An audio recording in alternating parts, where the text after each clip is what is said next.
Bueno, vamos a empezar un tema nuevo. En esta ocasión sería el penúltimo tema antes de dar todos los temas necesarios para la selectividad. Este es el de área comercial, es decir, el que está referido al marketing. Es un tema completamente teórico, no tiene ningún tipo de ejercicios prácticos, pero es un tema bastante extenso. Vamos a empezar viendo, en primer lugar, qué es lo que estudiaría el marketing, y para estudiar el marketing lo primero es comprender qué es el mercado. El mercado básicamente es el lugar físico teórico donde se intercambian bienes y servicios, y por tanto tiene que haber tres agentes fundamentales o tres elementos fundamentales. Por un lado, tiene que existir una oferta, es decir, un vendedor; por otro lado, un comprador o demanda; y el mismo producto, ya sea un bien o un servicio, bien si fuera material o servicio si es inmaterial. Vale, de diferentes tipos de demanda que podemos encontrarnos está la demanda actual, que es básicamente los clientes a los que se está vendiendo actualmente. Una empresa puede, los televisores, por ejemplo, si hablamos de Samsung, los televisores que Samsung está vendiendo en este momento. Demanda potencial serían personas que tienen una necesidad, además quieren satisfacerla del modo que plantea la empresa y tienen capacidad para satisfacerla. Por ejemplo, pues gente que quiere comprar un televisor. Esto sería una demanda potencial para Samsung. Gente que quiere comprar un televisor y que además tiene dinero para hacerlo. Evidentemente, alguien que no tiene ningún tipo de dinero no compone la demanda potencial de esta empresa. Y después tendríamos la demanda de todo el mercado, que es la suma de todas las personas que compran televisores, en el caso que estamos, en el ejemplo que estamos siguiendo. Por otro lado, la cuota de mercado sería básicamente lo único práctico que podemos encontrar en este tema, que es la relación entre las ventas que realiza una empresa y las ventas totales del mercado. Ahí abajo en la diapositiva estáis viendo la fórmula que habría que aplicar. Básicamente, ventas que realiza la empresa, por ejemplo, vende 5.000 televisores de los 10 millones de televisores que se venden en todo el mercado. Eso es la cuota de mercado multiplicada por 100, porque se expresa en tanto por ciento. Respecto a los tipos de mercado, se puede realizar distintas clasificaciones según diferentes criterios. Por ejemplo, según el número de oferentes, demandantes y la diferenciación del producto. Esto se vio en primero de bachillerato. Tenemos competencia perfecta o competencia imperfecta, que estaría compuesta por como posibilidades monopolio, oligopolio o competencia monopolística. De todo este cuadro, lo más importante es entender las diferentes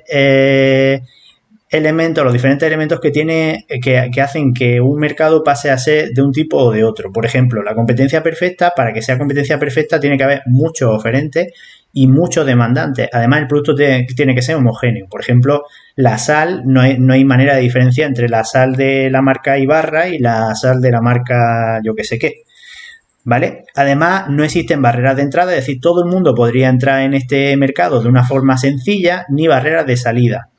No requiere unas grandes inversiones que impidan salir a las empresas de este mercado.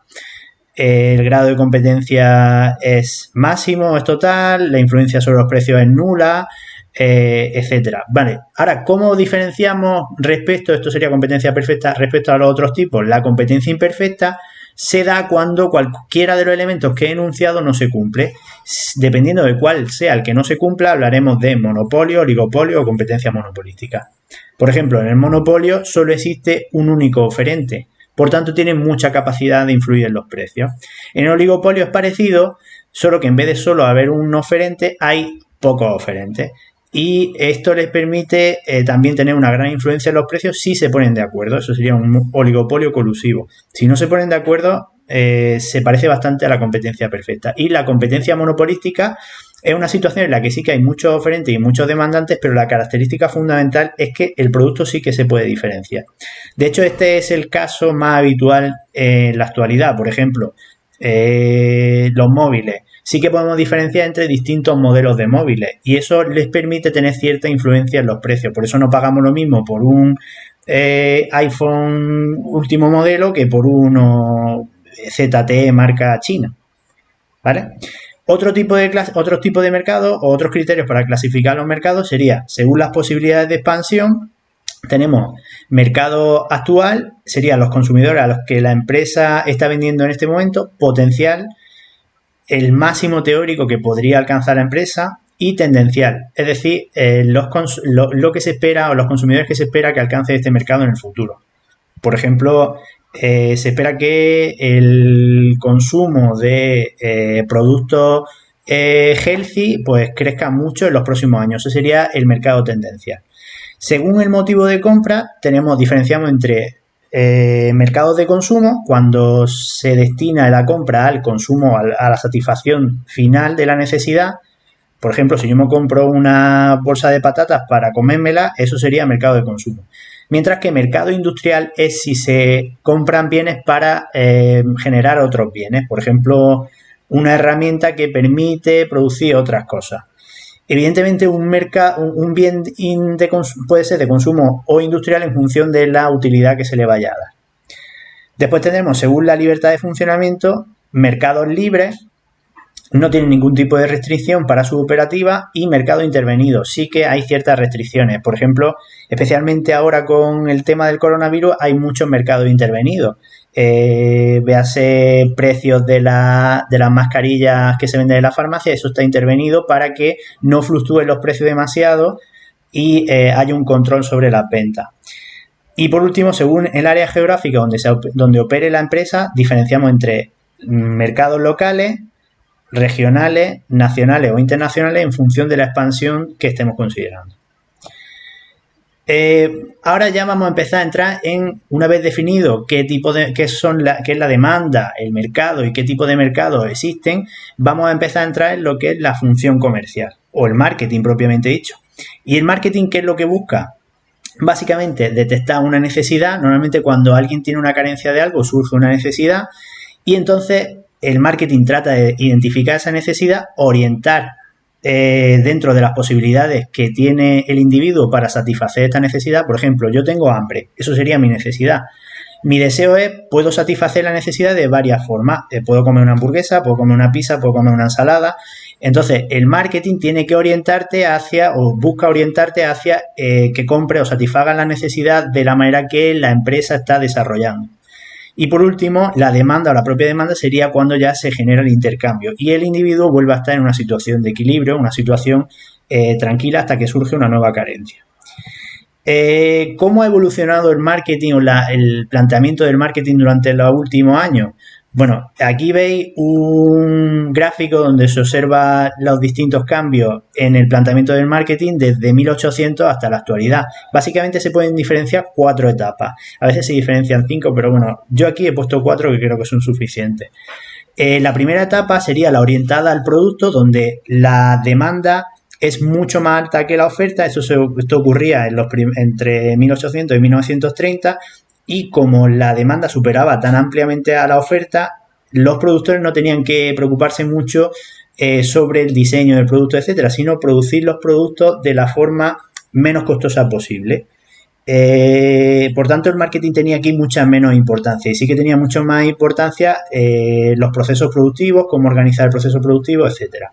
A partir de 1930 a 1950, con el crash del 29, la demanda disminuye y se iguala con la oferta, de forma que el marketing empieza a adquirir cierta importancia. De hecho, aquí la publicidad toma un papel muy relevante porque busca impulsar a la empresa a impulsar a los clientes a convencerlos para que compren los productos de la empresa.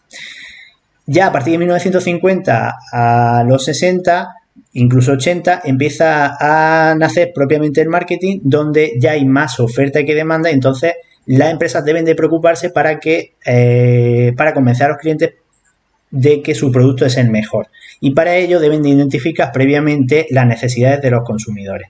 Esto es clave dentro del marketing.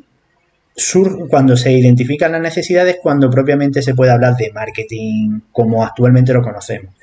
Y por último, a partir de 1980 hasta la actualidad, ya entran cuestiones de responsabilidad social, donde la empresa no solo se tiene que preocupar de vender sus productos y de identificar necesidades de los propios consumidores, sino también de identificar las necesidades de toda la sociedad. Por tanto, no solo, ya que esto puede incidir en la propia imagen de la empresa, ¿sí? No solo trata de convencer a los posibles clientes, sino que también busca que se genere una buena imagen de la empresa aportando algo a la sociedad. Por ejemplo, muchos anuncios, habréis visto muchos anuncios de coches que son sostenibles, que son eléctricos, etcétera. Esto entra dentro del marketing de responsabilidad social.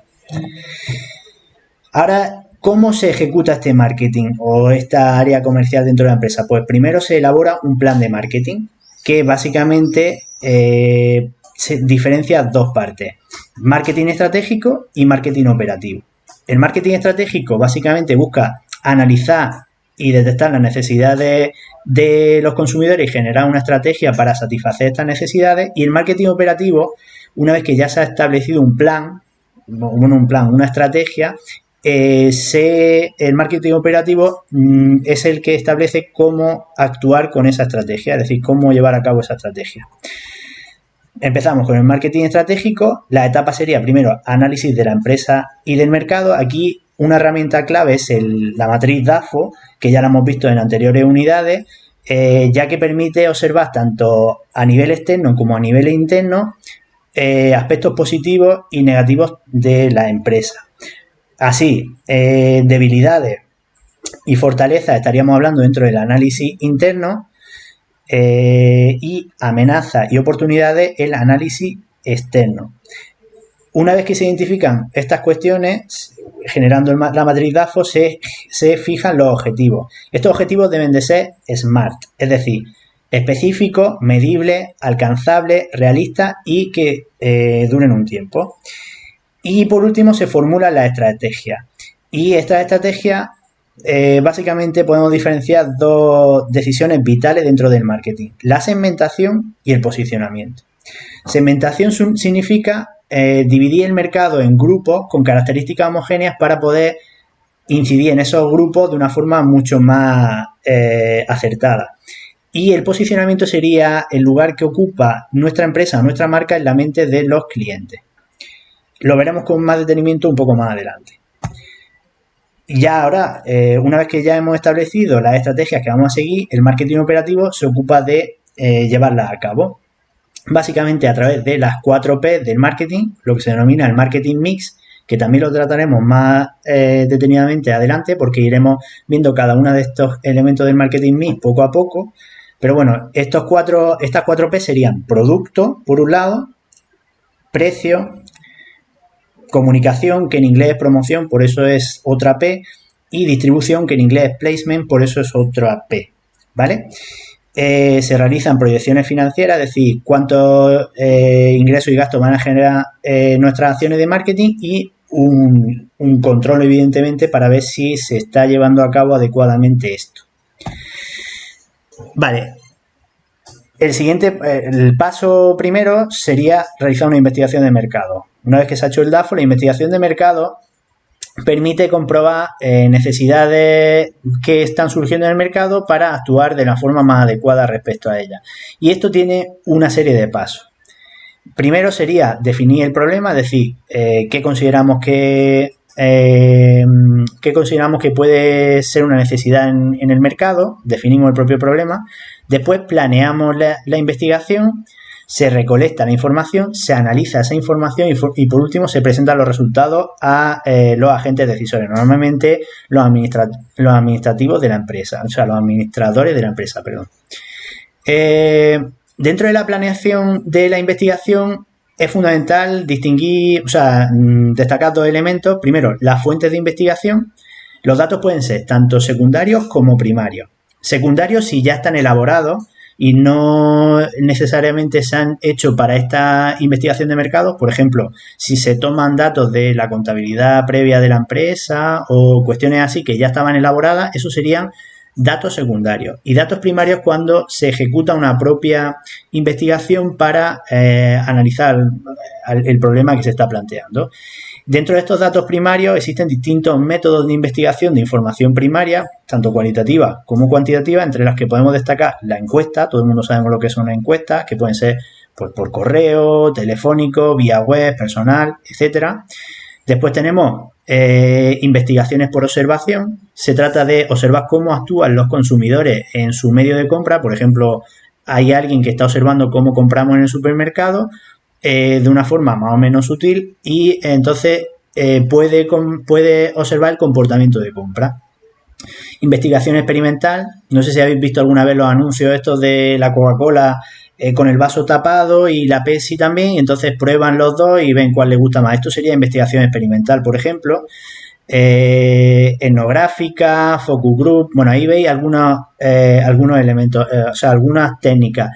Las que ya he enumerado serían las más importantes. Después tenemos el plan de muestreo y contacto, que sería determinar cuál es el tamaño de la muestra adecuado. Una muestra es básicamente el conjunto de individuos que vamos a intentar, a los que vamos a realizar la investigación, que debe de ser representativo de todo el grupo que pretendemos observar. Por ejemplo, no tiene sentido, si yo quiero saber qué es lo que le gusta a la clase y mi clase está formada por 17 niñas y 4 niños, que yo le pregunte solo a los 4 niños. No tiene sentido, porque no abarca las opiniones de toda la clase. Tendría que coger de una forma proporcional esta muestra para que fuera representativo. Y continuamos con la segmentación de mercado. Ya he dicho que hay dos decisiones fundamentales dentro de la estrategia del marketing: la segmentación y el posicionamiento. La segmentación básicamente consiste en dividir el mercado en grupos con características homogéneas para incidir en ello de una forma más acertada. Por ejemplo, las colonias. No hay colonias, o normalmente no se realizan colonias para todas las personas, sino que hay colonias para mujeres de tal a tal edad, para hombres de tal a tal edad. Esos son segmentaciones de mercado, son agrupaciones porque consideran que, o las empresas consideran que estos grupos de individuos tienen características o necesidades más o menos homogéneas, más o menos parecidas. Por tanto, ¿qué paso hay que seguir para realizar esta segmentación? Primero, identificar los propios grupos, pues yo qué sé, ya sea hombres, mujeres, ancianos, puede haber distintos tipos de segmentación. Seleccionar el grupo al que vamos a atender con nuestro tipo de estrategia, eso sería el mercado objetivo o target. Y por último, comunicar a ese segmento los beneficios que nosotros le ofrecemos. Eso sería el propio posicionamiento, es decir, introducir en ese grupo, en la mente de ese grupo, qué idea queremos que relacionen con nuestro producto. ¿Vale? Eso lo tenéis abajo en la diapositiva. Aquí tenéis distintos criterios de segmentación, es decir, distintas formas de dividir el mercado en estos grupos homogéneos en función del criterio que se seleccione. Por ejemplo, tenemos criterios demográficos. Podríamos dividir la población según la renta. Gente de renta más baja, gente de renta más alta, gente de renta más media, según la edad, gente joven, gente mayor, gente muy mayor, según la profesión. Esos serían todos criterios demográficos o socioeconómicos. Según el estilo de vida, pues también tendríamos grupos que son más aventureros, más innovadores, más. Entonces, en función de cómo los dividamos, estos son criterios de segmentación.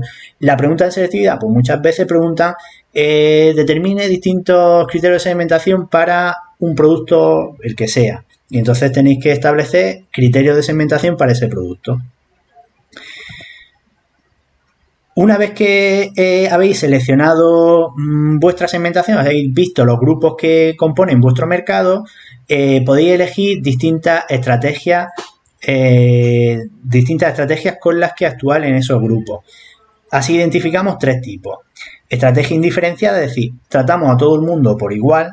Por ejemplo, un producto de limpieza, una lejía, normalmente no hace una estrategia diferenciada, lejía para hombres, lejía para mujeres, no. Entonces sería una estrategia indiferenciada, cubre a todo su mercado sin ningún tipo de diferenciación. ¿Esto qué ventajas tiene? No requiere tantos costes porque no tenemos que tomar medidas de marketing o publicidad o cualquier tipo de herramienta de marketing para cada grupo, sino que establecemos todas nuestras herramientas de marketing para todo el mundo. Después tendríamos una estrategia diferenciada donde se ejecutan acciones distintas en función del grupo al que queramos atender. Por ejemplo, cine, yo qué sé, los coches. Hay coches que se dirigen más a familias, coches que se dirigen más a gente joven que acaba de independizarse, etcétera. Estos son estrategias diferenciadas. ¿Qué ventajas tiene? Pues evidentemente incidimos mejor en el grupo al que estamos intentando actuar. La desventaja es que es más costosa que la anterior, evidentemente. Y por último tenemos una estrategia concentrada. que sería básicamente que nos concentramos en un pequeño grupo, un pequeño, lo que se denomina nicho de mercado, para incidir de la forma más potente sobre ese nicho. Somos unos especialistas en un determinado producto. Por ejemplo, ¿alguien conoce la marca Black Diamond? Quizá no. ¿Por qué? Porque a lo mejor no hay nadie que escale. Es una marca muy especializada en deportes de montaña y escalada. Entonces, para ese grupo sí que es una marca muy relevante o tiene unas estrategias muy relevantes, pero para otro grupo evidentemente no tiene ningún tipo de influencia. Ventajas, pues evidentemente que sobre ese grupo se tendrá una gran influencia. La desventaja es que si ese grupo no es muy rentable, probablemente la empresa pues caiga mucho en sus ventas. Aquí tenemos un ejemplo de un target seleccionado tipo. Y cuando se habla de posicionamiento, que es la otra decisión importante que hemos dicho a nivel estratégico, es el lugar que queremos que ocupe en la mente del consumidor una marca. Por ejemplo, si yo pienso en Nike, ¿qué es lo primero que me pasa por la mente? Yo qué sé, deporte, pues ya está, pues eso es mi posicionamiento de marca. O si yo pienso en el posicionamiento también puede ser negativo, entonces las empresas tienen que trabajar mucho sobre este posicionamiento. Por ejemplo, si pienso en McDonald's, a lo mejor lo primero que me pasa por mi mente es comida basura. Eso es un mal posicionamiento de la empresa y tiene que trabajar e intentar cambiarlo. Por eso hay muchísimos anuncios, no sé si lo observáis, de cuando se habla de McDonald's también intentan poner en muchas zonas pues que es una comida saludable, relativamente saludable, etcétera. Esto es porque están intentando cambiar nuestro posicionamiento o su posicionamiento en la mente de los consumidores. ¿Se ha entendido el concepto de posicionamiento? Vale, pues continúo ya con el propio marketing operativo, que ya he dicho que se compone de 4 elementos, que serían las 4 P del marketing. Producto, promoción, precio y distribución o placement, que ya he dicho, cuando hablo de promoción hablo de comunicación y placement hablo de distribución. Dentro de estos 4 elementos hay 2 que son estratégicos, variables estratégicas, en el sentido de que implican importantes costes y decisiones a muy largo plazo, que son el producto y la distribución. No es fácil cambiar el producto de un día para otro, ni es fácil cambiar los métodos de distribución. Si tenemos una tienda en un lugar, no es fácil cerrarla y montarla en otro sitio. Entonces, son decisiones mucho más a largo plazo, mientras que después tenemos unas decisiones tácticas o variables tácticas, que serían las del precio y la promoción o comunicación, que sí que son más fácilmente cambiables y, por tanto, se pueden variar en un menor plazo de tiempo. Vamos a empezar ahora a enumerar cada uno de estos elementos. Repito, las 4 P del marketing: producto, precio, promoción y distribución.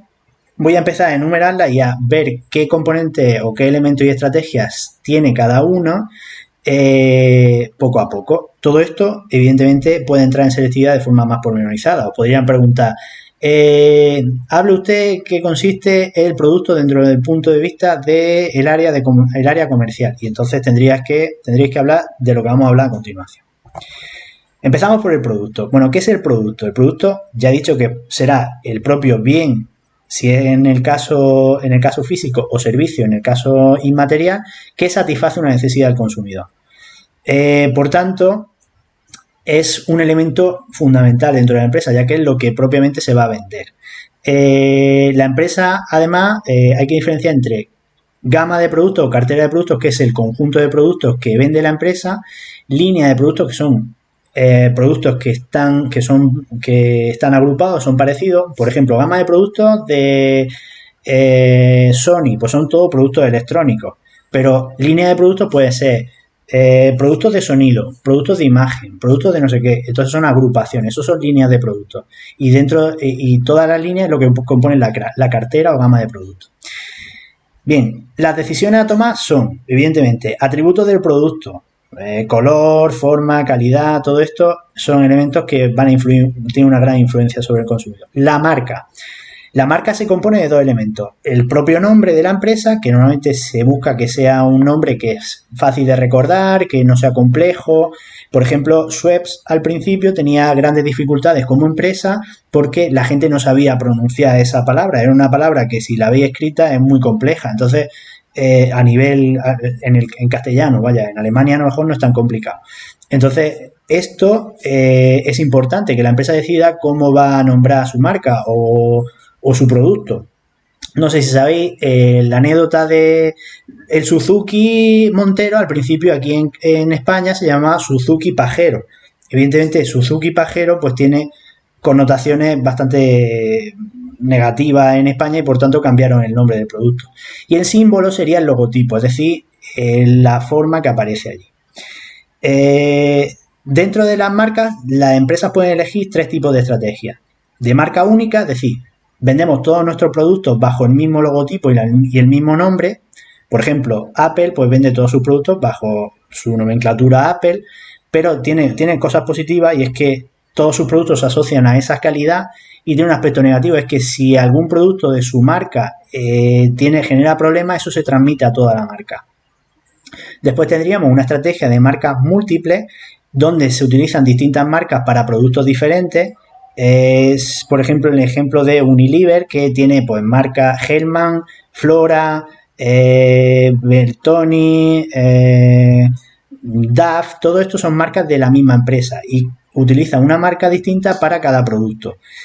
¿Qué tiene de aspectos positivos? Pues lo contrario del anterior, que no se va a asociar, si alguna va mal, no se asocia con la marca. Y además de que se puede tomar estrategias individualizadas para cada una de estas marcas. Dentro de esto, pues diferenciamos marcas individuales, una marca por producto, marca por línea de producto, el mismo nombre para marcas que tienen, o sea, para productos que tienen relación entre sí, y estrategias de segundas marcas cuando se utiliza una marca distinta a la marca principal de la empresa, porque esa marca tiene, o sea, esos productos tienen una calidad un poquito más baja.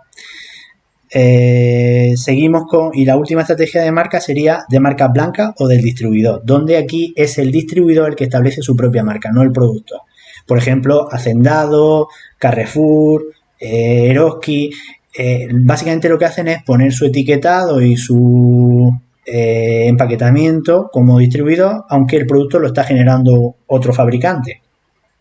Y eso les permite mejorar la fidelidad que tienen los consumidores sobre esa marca, sobre ese distribuidor. Ya todos conocéis, por ejemplo, la estrategia de Mercadona, empezó a introducir productos marca Hacendado y a eliminar productos de otros fabricantes, con lo que generó fidelidad y ya la gente quiere comprar Hacendado. Entonces va al Mercadona a comprar sus productos en concreto. Respecto a los productos, otras decisiones importantes serían el envase y el etiquetado. El envase ayuda a proteger el producto y también a diferenciarlo de la competencia. En la imagen estáis viendo, por ejemplo, botellas de vino con forma de corazón, porque el eslogan es el corazón es la sangre de la uva, y es un envase que obviamente puede llamar la atención a los clientes.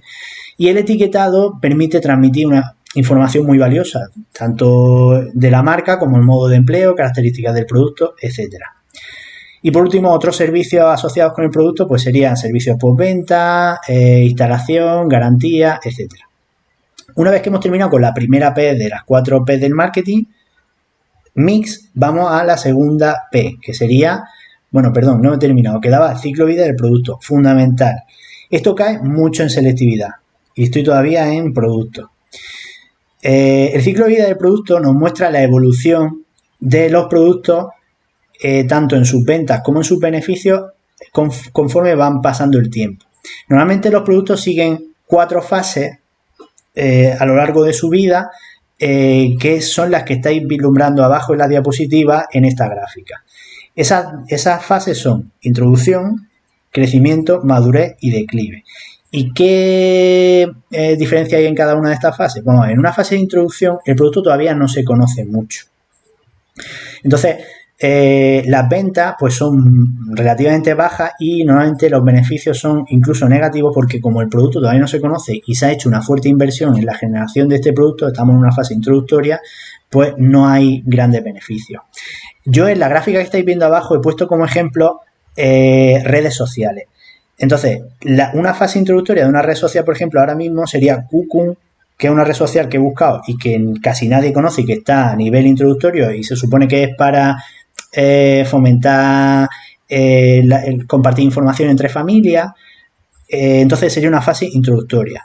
Fase de crecimiento es un producto que ya sí que se empieza a conocer, entonces las ventas como veis en la gráfica, se disparan y los beneficios empiezan a ser bastante más altos. Un ejemplo de este tipo de esto en una red social sería TikTok.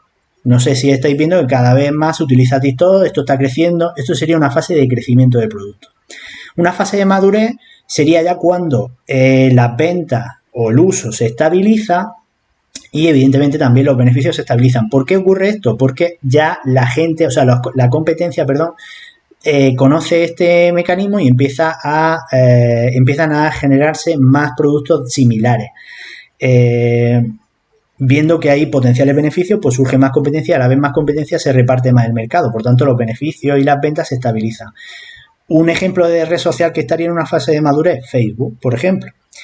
Y por último, una fase de declive sería cuando surgen sustitutivos mejores que los que el propio producto y por tanto empiezan a dejar de venderse. Las ventas van bajando y el beneficio también disminuye, incluso puede llegar a haber pérdida.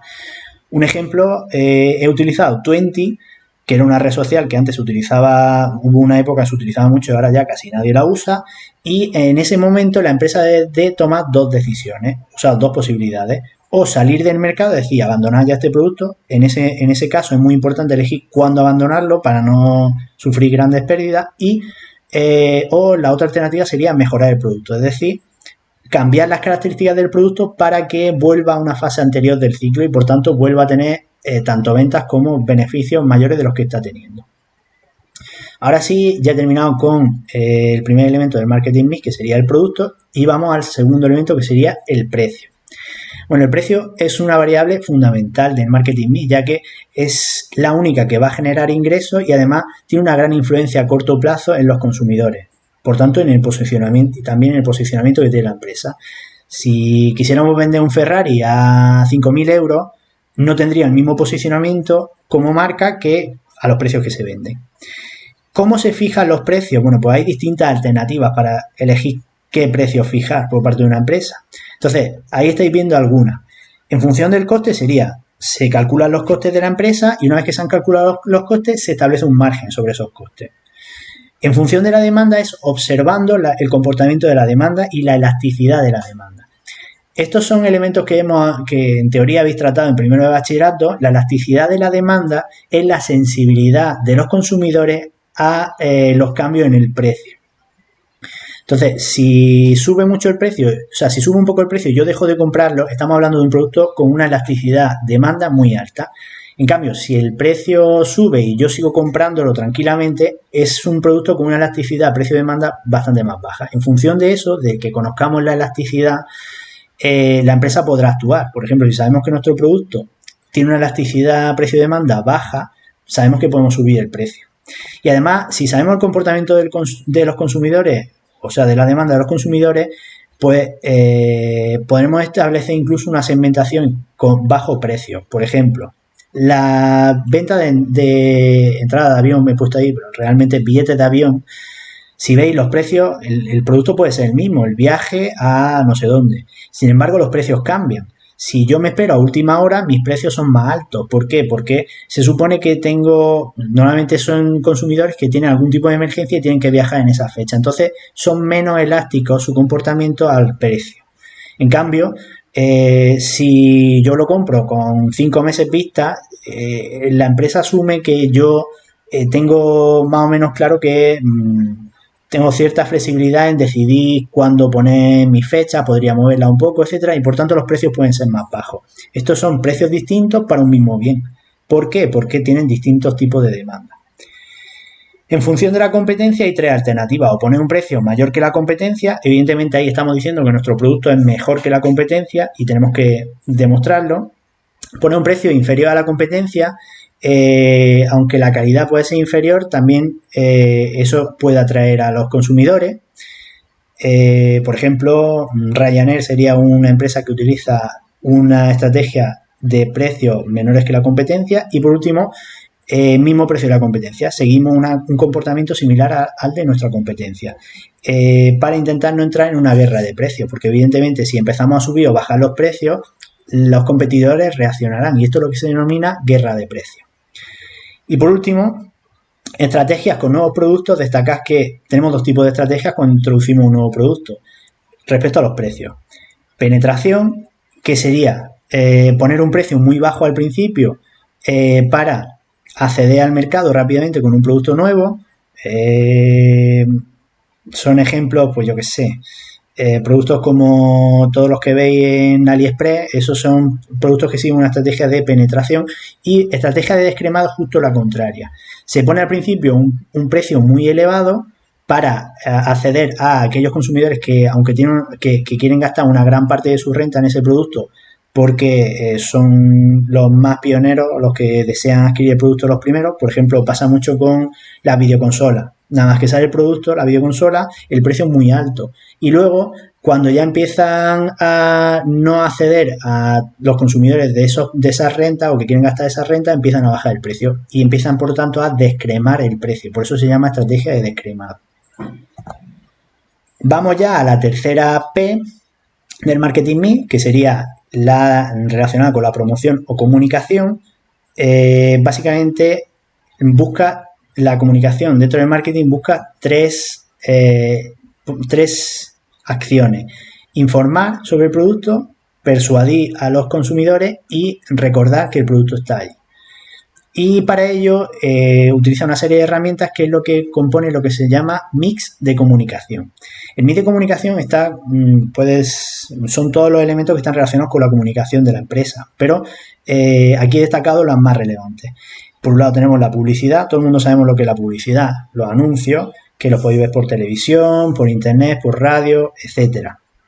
La gran ventaja de la publicidad es que es muy fácil de dirigir a un público objetivo. No es lo mismo los anuncios que estáis viendo a las 12 de la mañana que los que veis a las 9 de la noche, porque el público objetivo que normalmente va a ver esos programas son distintos.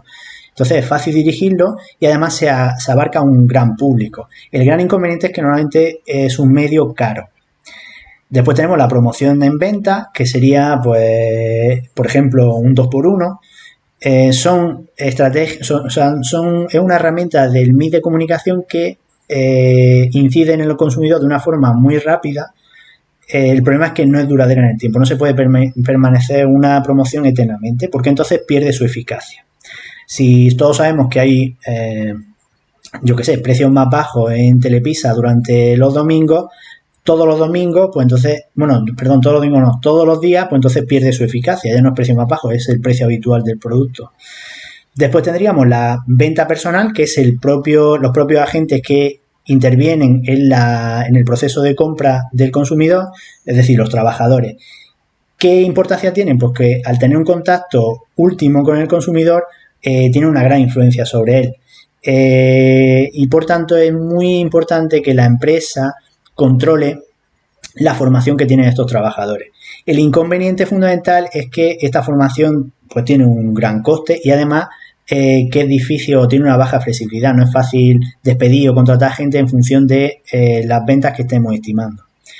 Las relaciones públicas, pues es todo lo que tiene que ver con la comunicación de imagen de la empresa relacionada pues con medios públicos. Por ejemplo, el patrocinio sería una herramienta dentro de las relaciones públicas, es decir, apoyo económico a eventos sociales o deportivos. O también tenemos aquí la publicity, que son entrevistas normalmente no pagadas por la empresa a individuos que opinan sobre el producto, y entonces eso incide positivamente en la empresa si la opinión es positiva, evidentemente. El problema y la ventaja y el inconveniente, pues ventaja que puede mejorar la imagen de la empresa, evidentemente. El inconveniente es que la puede empeorar en función de cómo se encamine o qué patrocinio se haga. Por ejemplo, si se hace un patrocinio de un evento que al final es un desastre, pues eso se asocia a la imagen de la empresa. El merchandising, que se pregunta mucho en selectividad, es la publicidad en el punto de venta, es decir, dónde se va a realizar la compra. Por ejemplo, los carteles que estáis viendo en el supermercado para la compra, etcétera. Esto sería merchandising. Hablamos de incluso el posicionamiento del producto, la iluminación que tenga el lugar. Esto es todo merchandising. Y por último, el marketing directo se refiere a todos los actos de comunicación que se llevan a cabo directamente hacia un consumidor.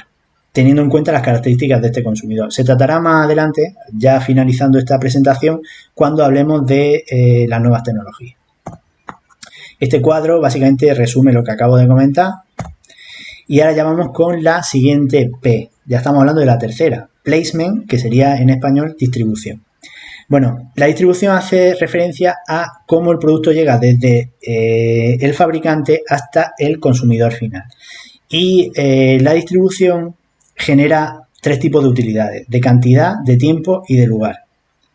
De cantidad porque, por ejemplo, normalmente el fabricante no genera, yo qué sé, aceite de oliva en botellitas de 1,5 litros, sino que lo genera en grandes cantidades. Y el distribuidor lo que hace es ponerlas en botellitas de 1,5 litros porque son las más adecuadas para el consumo. Eso es una utilidad de forma. La utilidad de tiempo sería porque el producto está accesible al consumidor en el momento que él quiere, y de lugar en el lugar donde él quiere. Bueno, todas las organizaciones que intervienen en este proceso de distribución serían los que se llaman intermediarios, y el conjunto se llama canal de distribución, es decir, el grupo que conforma desde que el producto se genera hasta que el producto llega al consumidor. Estos canales de distribución pueden ser de varios tipos en función de la longitud que tenga el canal. Y de esta longitud dependerá de los mayoristas que intervengan, es decir, empresas que venden a otras empresas, o de los minoristas, empresas que venden al consumidor final. Así diferenciamos entre canal directo, cuando el fabricante vende directamente al consumidor. Por ejemplo, si fuéramos a comprar aceite a una almazara, esto sería un canal directo, porque estamos comprando directamente al almacén, o sea, al fabricante. Canal corto sería cuando el productor vende a una pequeña empresa, y esa pequeña empresa después vende, bueno, una gran empresa igual, pero esa empresa, después de haber comprado al productor, vende al consumidor final. Eso es con canal corto. Y canal largo sería cuando interviene también un mayorista, es decir, el productor le vende a una empresa, esa empresa le vende a otra empresa, y esa otra empresa le vende al consumidor final. Eso sería canal largo. Además, ahí por último hablo de sistema vertical cuando todos los agentes de la distribución pertenecen a un único propietario. Eso sería un canal vertical. Respecto a la distribución, las estrategias de distribución pueden ser de tres tipos. Intensiva, cuando queremos que el producto llegue a todos los lugares posibles. Por ejemplo, los paquetes de chicle se venden en gasolineras, en supermercados, en tiendas pequeñas. Eso es una estrategia intensiva, y buscamos que el producto llegue a todos los lugares, independientemente de la imagen que se dé. ¿Por qué digo esto? Porque después tenemos la distribución selectiva, que sería la estrategia segunda, donde tenemos en cuenta que a lo mejor que una lavadora se venda en un chino, pues no queremos que se nos asocie con ese tipo de venta. Entonces, la estrategia selectiva selecciona distribuidores en función de lo que se pretende vender. Por ejemplo, esto se da mucho en electrodomésticos. Y por último, una distribución exclusiva sería cuando solo seleccionamos un distribuidor, normalmente para un área, por ejemplo, distribuidor de Porsche en Granada. Bueno, pues esto sería una estrategia exclusiva porque no hay más distribuidores, no hay más lugares donde se vendan esos coches. Esta estrategia es muy adecuada para productos con un precio muy elevado, porque además tenemos un mayor control de la imagen del producto. Y aquí hablo de canales alternativos básicamente porque algunas veces en selectividad se pregunta sobre qué es la franquicia. Bueno, la franquicia al final es un contrato mercantil donde hay dos agentes, un franquiciador y un franquiciado, y el franquiciador cede al franquiciado, o sea, cede a una empresa el derecho de utilizar de forma exclusiva sus productos y su marca, y le enseña el know-how o cómo actúa, a cambio de una especie de alquiler, que es lo que se denomina canon. Estos ejemplos de esto pues los tenemos, son muy habituales. Por ejemplo, McDonald's, Burger King, Telepizza, todo esto son franquicias. Respecto a las nuevas tecnologías de la información, pues comentar que esto, bueno, ya una vez que he terminado de hablar de la distribución, que era la última P, hablo ya de nuevas tecnologías de la información y cómo está cambiando esto el marketing. Bueno, por un lado, las ventajas que suponen las nuevas tecnologías de la información para los consumidores es que al poder comprar en internet, pues tienen mucho más acceso a la compra. No pueden comprar 24 horas al día, 7 días a la semana. Además, obtener información ahora es mucho más fácil. De hecho, está tomando una gran relevancia las reseñas. Mucha gente cuando va a ir hacia un restaurante, hacia un bar, primero ve en TripAdvisor, por ejemplo. Esto tiene una gran influencia, por ejemplo, en los comportamientos de compra actuales. O también se puede interactuar mucho mejor con la empresa, se pueden mandar dudas, cuestiones, etcétera. Las ventajas para la empresa, primero, puede obtener información sobre cómo actúan los consumidores. Ya sabéis, las famosas cookies que aceptáis cuando navegáis por internet está aportando información muchas veces a las empresas. Además, aumenta la capacidad para hacer ventas de las empresas, por ejemplo, con el uso de banners que te trasladan directamente a la tienda online de la empresa. Además, por ejemplo, Facebook permite enviar información sobre locales que están por la zona. Todo esto son herramientas que las nuevas tecnologías están promoviendo. Por otro lado, respecto a los clientes, pues las redes sociales también tienen una gran influencia. O sea, las empresas pueden utilizar las redes sociales y la gran influencia que tiene esta para incidir en las ventas. Aquí podemos destacar, por ejemplo, el marketing viral, que es utilizar un tipo de mensaje que sea muy atractivo para que se lo transmitan entre los consumidores, por ejemplo, a través de una cadena de WhatsApp. Eso sería marketing viral. Y además se reduce la necesidad de intermediarios. El comercio electrónico ha permitido que existan nuevas conexiones. Por ejemplo, ya siempre ha habido pues conexión B2B, business to business, es decir, empresas que venden a empresas, y B2C, empresas que venden a consumidores. Pero actualmente están apareciendo también otra nueva fórmula que sería C2C, consumidores que venden a consumidores. Por ejemplo, con el tema de la economía colaborativa, vemos como, por ejemplo, BlaBlaCar o Airbnb permiten que los propios consumidores ofrezcan sus especies de productos a otros consumidores sin necesidad de intervención de empresas. Esto está cambiando mucho gracias a, como digo, el comercio electrónico. Además de las anteriores fórmulas, también se modifican, como estáis viendo ahí. Y por último, comentas que el marketing siempre, las 4 P's que he comentado, siempre tienen que ser coherentes. Es decir, no tiene sentido que pongamos un precio muy bajo a un producto que tiene que queremos dar una imagen de alta calidad y que hacemos una comunicación muy exclusiva en canales de pago, porque lo que estamos diciendo es que estamos generando una incoherencia. Es decir, un producto con un precio bajo no tiene sentido que se anuncie en estos sitios, o al revés, un producto con un precio alto que se anuncie en sitios donde el público objetivo pues es mucho, se estima que tiene una renta más baja. Es decir, debe haber una coherencia en estas 4 P's de marketing para generar lo que se denomina un marketing total. Es decir, un marketing con sentido. No imaginaríais, por ejemplo, roles que se vendan en la tienda Maripili de la esquina. Entonces, esto tiene que seguir una coherencia. Y es importante que las empresas sigan esta coherencia en lo que se denomina marketing total. Con esto termino. Un saludo.